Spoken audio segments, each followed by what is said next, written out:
जय हिंद। आज के टॉपिक में हम देखेंगे कि खान सर का पॉकेट जी के बुक का ये साइंस का टॉपिक देखेंगे और साइंस में किस चीज़ का फिजिक्स का हम देखेंगे जो कि ये मास्टर वीडियो होगा। महामैराथन नंबर 10 होगा। ये जो खान सर का पॉकेट जी के बुक है वनडे एग्जाम के लिए बहुत ही बेस्ट है, चाहे बिहार एसएससी हो, चाहे ग्रुप डी हो, रेलवे हो, एनटीपीसी, चाहे अदर कोई भी वनडे एग्जाम हो, इसके लिए बुक बहुत बेस्ट है।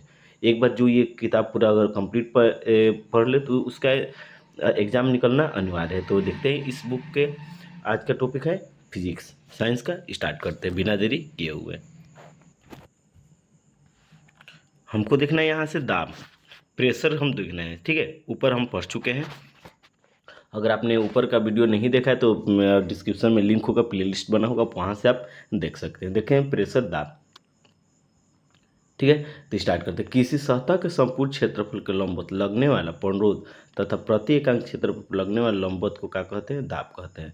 किसी पृष्ठ या सतह पर लगने वाला दाब उस पर आरोपित बल पृष्ठ के क्षेत्रफल के अनुपात के बराबर होता है। दाब एक अदिश राशि है जिसका एसआई पद्धति में मात्रक न्यूटन प्रति मीटर स्क्वायर या पास्कल होता है। इसे पी से निरूपित करते हैं, ठीक है। दाब का फॉर्मूला होता है यानी कि पृष्ठ के लंबवत बटा पृष्ठ का क्षेत्रफल यानी कि पी बराबर एफ बटे ए, ठीक है। अब ठीक है, ये ध्यान रखते हैं। अब देखिए दाब का अन्य मात्रक भी होते हैं। पारे का सेंटीमीटर, द्रव या गैसों का प्रदर्शित करने वाला दाब जो किसी तल पर पारे के 1 सेंटीमीटर ऊंचे स्तंभ में आरोपित होता है। 1 सेंटीमीटर पारा बराबर कितना होता है? 1.33 गुना 10 के पावर 3 न्यूटन मीटर प्रति स्क्वायर होता है।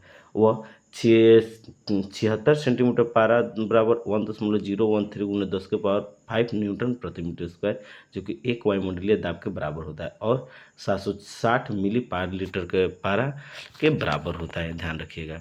आगे देखते हैं यहाँ पे एक बार बराबर होता है 10 के पावर 5 न्यूटन प्रति मीटर स्क्वायर या 10 के पावर 5 पास्कल। एक मिली बार बराबर 10 के पावर 2 न्यूटन मीटर स्क्वायर या 10 के पावर 2 पास्कल होता है। ये ध्यान रखिएगा। अब हम यहाँ पर देखते हैं दाब के प्रकार देखते हैं। Pressure of types of pressure.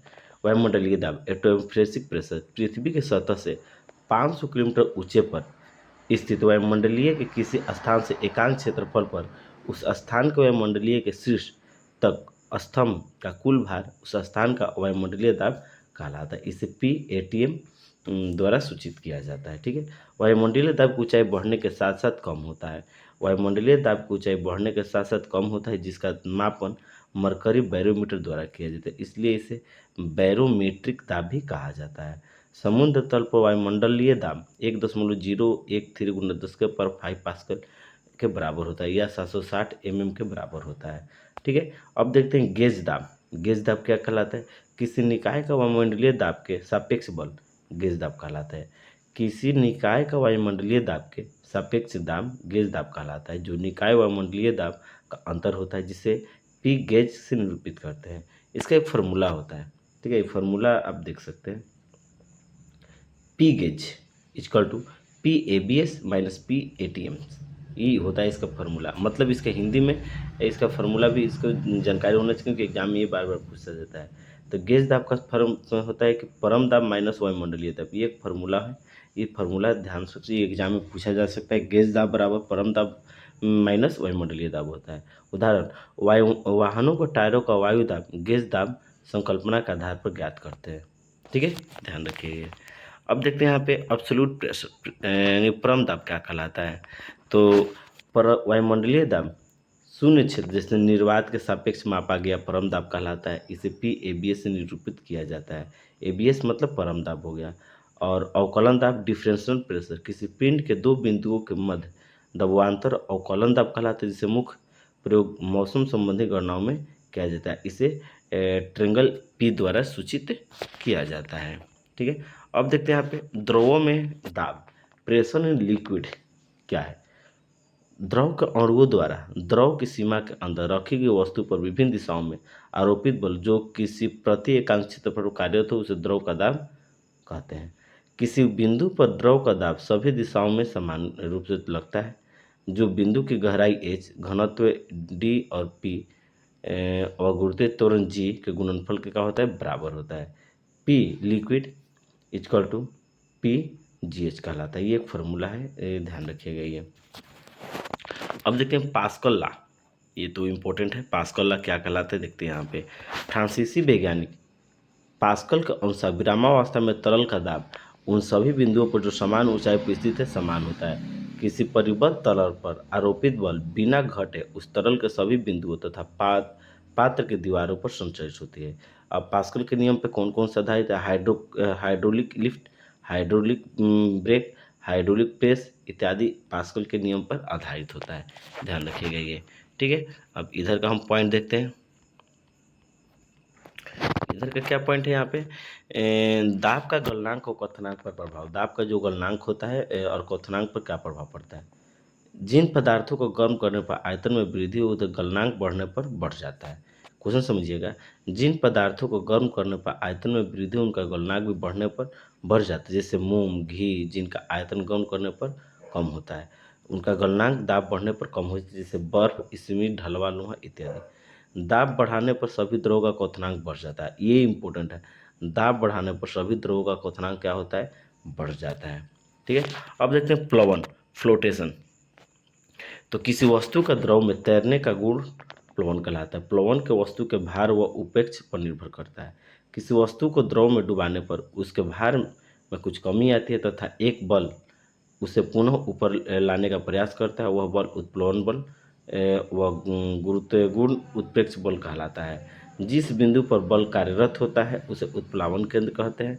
ठीक है, इस उत्प्रेक्ष यानी अप थ्रस्ट गुण का सर्वप्रथम अध्ययन आर्किमिडीज ने किया था।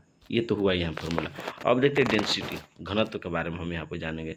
पदार्थ की प्रति इकाई आयतन में उपस्थित द्रव्यमान को घनत्व कहते हैं। पदार्थ की प्रति इकाई आयतन में उपस्थित द्रव्यमान को घनत्व कहते हैं। इसका मात्रक केजी प्रति मीटर क्यूब होता है। इसे डी से निरूपित किया जाता है। D=m/v इसका फॉर्मूला है। अब देखते हैं अपेक्षिक घनत्व, इसका होता है रिलेटिव डेंसिटी। जल का सापेक्ष किसी वस्तु का घनत्व उसका अपेक्षिक घनत्व कहलाता है। ठीक है, अब इसमें देखते हैं कुछ इम्पोर्टेंट है कि पदार्थों का अपेक्षिक घनत्व तथा घनत्व। द्रव पदार्थ देखते हैं, सोना का 4 डिग्री पानी के साथ साथ अपेक्षिक घनत्व कितना होता है? 90.3 पॉइंट होता है। चांदी का 10.5, तांबा का 8.9, शीशा का 11.9 और बर्फ का 0.4। इसका सोना का घनत्व कितना होता है किलोग्राम में? 19.3 गुने 3 गुने 10 के पावर 3 होता है। और चांदी का 10.5 गुने 10 के पावर 3 होता है। तांबा का 8.9 गुने 10 के पावर 3, शीशा का 11.3 गुने 10 के पावर 3 और बर्फ का 0.9 गुना 10 के पावर 3 होता है। ये किलोग्राम घनत्व है। अब देखते हैं यहाँ पे द्रव के बारे में देखते हैं। तो शुद्ध जल का कितना होता है? 1.00, समुद्री जल का 1.03, केरोसिन तेल का 0.8, पारा का 13.6, ग्लिसरीन का 1.26 और शुद्ध जल का केजीग्राम कितना होता है? 1.00 गुना 10 के पावर 3, समुद्री जल का 1.03 गुना 10 के पावर 3, केरोसिन तेल का 0.8 गुना 10 के पावर 3। ठीक है, और ग्लिसरॉल का 1.26 गुना 10 के पावर 3 होता है यह। ठीक है, इसमें एक चीज़ कॉमन है, यहाँ पे समझने वाली बात है कि 4 डिग्री पर पानी का सापेक्ष अपेक्षिक जितना होता है, अगर किलोग्राम मीटर में पूछे तो गुने 10 के पावर 3 से यहाँ पर क्या कर देना है? मल्टीप्लाई कर देना है। जिसका भी पूछे, अगर सोना का पूछे तो सोना का अपेक्षित होता है 19.3, इसमें 3 गुने 10 के पावर 3 से गुना कर देंगे तो किलोग्राम में ये कन्वर्ट हो जाता है। अब यहाँ पर हम देखते हैं गैस के बारे में। ठीक है, तो हाइड्रोजन का होता है 1, वायु का होता है 14.37, नाइट्रोजन का 13.90, ऑक्सीजन का 15.88, हीलियम का 1.98 होता है। ठीक है, अब यहाँ पे हम देखते हैं आर्किमिडीज सिद्धांत, ये इम्पोर्टेंट है। आर्किमिडीज सिद्धांत क्या है? आर्किमिडीज के अनुसार किसी ठोस वस्तु को पूर्णतः या आंशिक रूप से डूबने पर उसके भार में आई कमी ठोस द्वारा विस्थापित द्रव के भार के बराबर होती है। अर्थात उत्प्लावन बल भार में कमी हटाए गए द्रव का भार। किसी ठोस का भार W और हटाए गए द्रव का भार का उत्प्लावन बल W1 हो तो तीन स्थितियाँ उत्पन्न होती है, ये आप देख सकते हैं। ठीक है, अब यहाँ पे हम स्टार्ट करते हैं पृष्ठ तनाव, सरफेस टेंशन के बारे में देखेंगे, जो कि बहुत ही इम्पोर्टेंट ये टॉपिक है। क्या? Surface tension. किसी द्रव का पृष्ठ तनाव द्रव के पृष्ठ पर खींची गई काल्पनिक रेखा के एकांक लंबाई पर पृष्ठ के तल में रेखा के लंबवत कार्य करने वाले बल को बराबर होता है। ठीक है, पृष्ठ तनाव का फॉर्मूला होता है बल बटे लंबाई, यानी कि T=F/I। मात्रक होता है न्यूटन प्रति मीटर होता है। लेमडा यानी कि रेखा की लंबाई होती है, जिसका इसका मात्रक होता है जूल प्रति मीटर, उसका विमान MLT−2 होता है। F का तो F मतलब बल का होता है कार्य बटे क्षेत्रफल। ठीक है, ध्यान रखिएगा ये।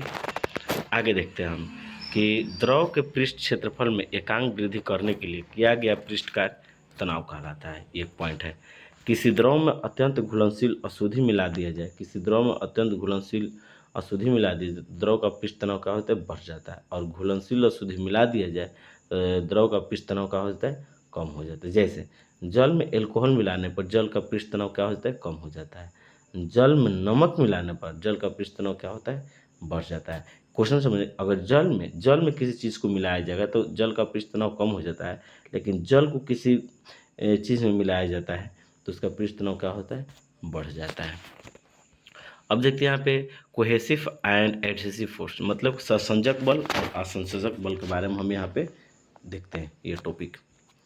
तो एक ही पदार्थ के अणुओं के मध्य लगने वाला अंतरा अणु आकर्षण बल संसंजक बल कहलाता है। जैसे जल के अणुओं के मध्य आकर्षण बल, इसी बल के परिणाम स्वरूप जल में पृष्ठ तनाव का गुण पाया जाता है।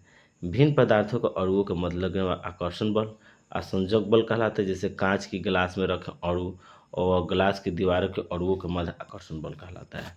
ठीक है, आगे अब देखते हैं यहाँ पे कैपिलरिटी के सिकत्व। किसी द्रव द्वारा केश नली यानी कैपिलरिटी ट्यूब में गुरुत्वीय बल के विपरीत ऊपर चढ़ने और नीचे उतरने के प्रवृत्ति गुण को केशिकत कहा जाता है। यह केश नली बहुत कम त्रिज्या की खोखली नली होती है जिसमें द्रव के चढ़ने और उतरने का गुण इसी व्यास और त्रिज्या पर निर्भर करता है। जैसे कि इसका फार्मूला होता है H=2 cos theta by R D G. मतलब आर होता है केश नली की त्रिज्या, टी कैपिटल टी होता है द्रव का पृष्ठ तनाव, और स्मॉल टी घनत्व एच होता है नली में द्रव की ऊंचाई यानी गहराई, और थीटा होता है द्रव के और नली के दीवार के बीच स्पर्श कोण कितना बना। ठीक है, ये होता है। आगे देखते हैं, केश नली में द्रव के चढ़ने या उतरने के कारण पृष्ठ तनाव ही होता है। अब देखते हैं केशिकत्व का उदाहरण। फाउंटेन पेन की नींव, लालटेन में धागे की बनी कोशिकाएं, ये किसका होता है, पृष्ठ तनाव का उदाहरण होता है।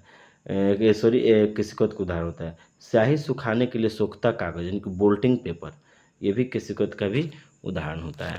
अब यहाँ पर देखते हैं श्यानता विस्कोसिटी।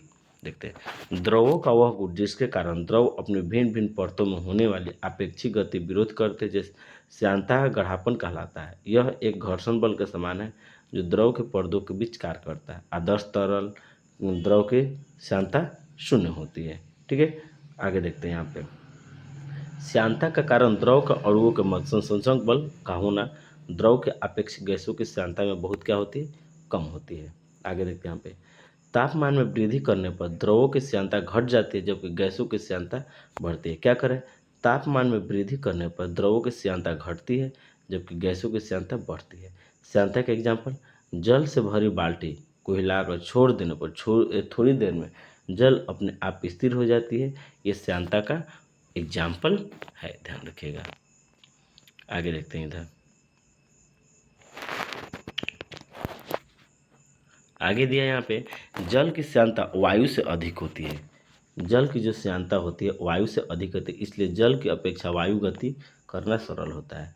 बादल के कण वायु के श्यानता के कारण बहुत धीरे धीरे नीचे आ जाते हैं तथा वे आकाश में तैरते हुए प्रतीत होते हैं। किसी तरल या द्रव के परतों के बीच लगने वाले श्यान बल F=L_m_N, ये फार्मूला होता है, आप इसको देख सकते हैं। ठीक है,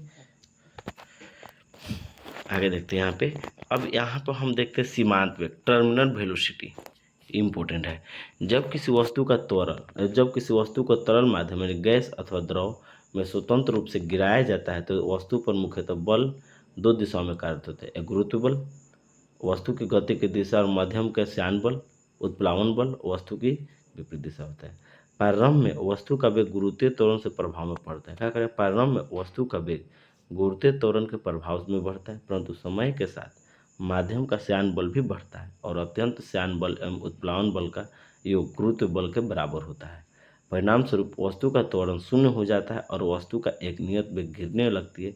इसी वेग को सीमांत वेग कहते हैं। ठीक है, तो एग्जाम्पल हुआ। अब देखते हैं यहाँ पे सीमांत वेग से प्राप्त करने वाली क्रिया, वस्तु के मुक्त रूप से गिरने के पूर्व की स्थिति, मुक्त रूप से गिरने में हुई वस्तु का त्वरणशील वस्तु, वस्तु द्वारा सीमांत वेग प्राप्त करने की स्थिति। ठीक है, ये इसका हुआ। उदाहरण देखते हैं, उदाहरण समझते हैं यहाँ पे। स्काई ड्राइवर वायुयान से कूदने के बाद अत्यधिक तीव्र वेग से नीचे की ओर गिरता है। कुछ समय पश्चात अपने वेग को कम करने के लिए वो पैराशूट खोलते हैं, जिससे गुरुत्व बल के विरुद्ध खिंचाव बल का मान अधिक हो जाता है। परिणाम स्वरूप उनके सीमांत वेग में कमी आती है।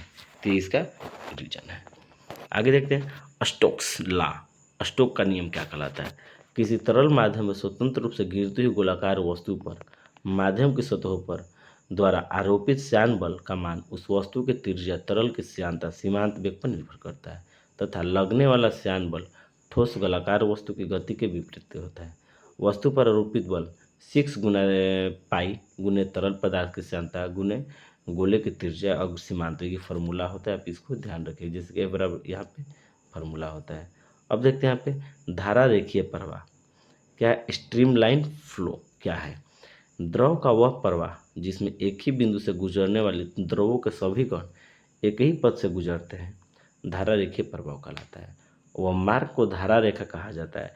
कोई संपीड्य अशांत द्रव, आदर्श द्रव जिसका असमान अनुप्रस्थ काट वाली नली में धारा रेखीय प्रवाह में बह जाए, नली के प्रत्येक स्थान पर अनुप्रस्थ काट और द्रव का भी गुणनफल समान रहता है, अर्थात किसी बिंदु पर धारा रेखीय प्रवाह उस बिंदु पर अनुप्रस्थ काट का क्षेत्रफल के व्युत्क्रमानुपाती होते, अर्थात चौड़ी नली होने पर वेग प्रवाह कम, पतली नली होने पर वेग प्रवाह अधिक होती है। इस द्रव को अविरलता का सिद्धांत भी कहा जाता है।